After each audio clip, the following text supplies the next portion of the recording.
हालात में अगर हम देखें तो हिमाचल प्रदेश में कांग्रेस पार्टी की सरकार की परिस्थिति यह है कि ज़्यादा वक्त उनका सरकार बचाने के लिए लगा हुआ और मुख्यमंत्री का पूरा समय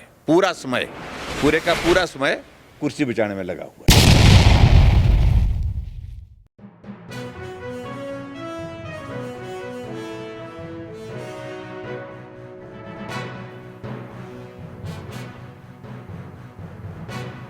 देखिए, ये लोकसभा के चुनाव के पश्चात और जो उपचुनाव हिमाचल प्रदेश में हुए हैं विधानसभा के, उसके बाद पहली बैठक है ये हमारी। स्वाभाविक रूप से चुनाव के बाद मिल रहे हैं तो चुनाव पर चर्चा होगी, आकलन होगा, थोड़ा एनालिसिस होगा, कहाँ कमी रही है, कहाँ ठीक हुआ है।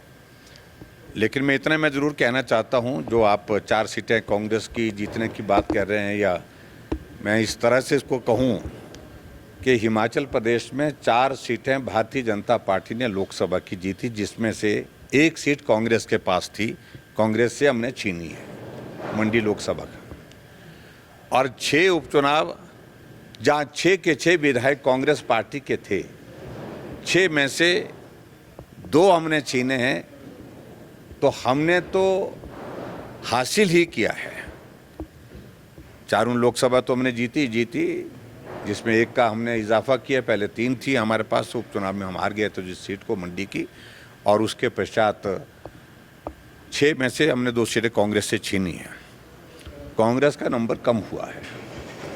अब मुझे सिर्फ इतना ही कहना है कि 68 सीटों में हिमाचल प्रदेश में कांग्रेस पार्टी 61 सीटों पर हारी है।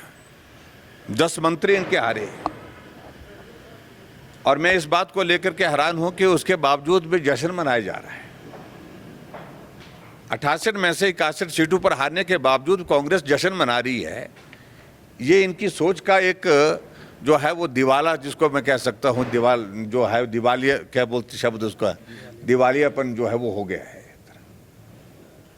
लेकिन मैं इतना जरूर है कि ये कहना चाह रहा हूं कि शायद उनको ये लगता है कि लोकसभा के लिए तो हमें मालूम था, लेकिन हमको तो प्रदेश की सरकार बचानी थी। सरकार फिलहाल बची है, लेकिन फिलहाल ही है। आने वाले समय में सरकार की बचने की संभावनाएं हैं। इस तरह की चीज़ें बहुत कम देखने को मिलेंगी। अभी 3 उपचुनाव घोषित हो चुके हैं, और ये 3 उपचुनाव जो घोषित हुए हैं, इसका जो खर्चा जो करोड़ों रुपए का होगा, इसके लिए अगर कोई दोषी है तो कांग्रेस के नेता, मुख्यमंत्री और विधानसभा के अध्यक्ष हैं। कि अगर ये चुनाव लोकसभा के चुनाव के साथ होते तो करोड़ों रुपए जो इलेक्शन में खर्च होता है वो बचने थे, उसी कैंपेन का हिस्सा होना था। ये तीनों उपचुनाव हम जीतेंगे, और उसके साथ साथ हम उम्मीद कर रहे हैं कि 2-4 दिन के अंदर CPS वाला फैसला भी आने वाला है, जो उनके लिए सुखद नहीं होगा, सरकार के लिए दुखद होगा। और ऐसे में सरकार फिर संकट में ही रहेगी। और इस हालात में अगर हम देखें तो हिमाचल प्रदेश में कांग्रेस पार्टी की सरकार की परिस्थिति यह है कि ज़्यादा वक्त उनका सरकार बचाने के लिए लगा हुआ और मुख्यमंत्री का पूरा समय कुर्सी बचाने में लगा हुआ।